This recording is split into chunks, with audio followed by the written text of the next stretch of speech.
আরে দেরি হয়ে যাচ্ছে না ওই জন্য। বোন কোথায়?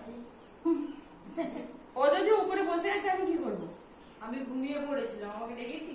তুই ঘুমিয়ে পড়েছিলি?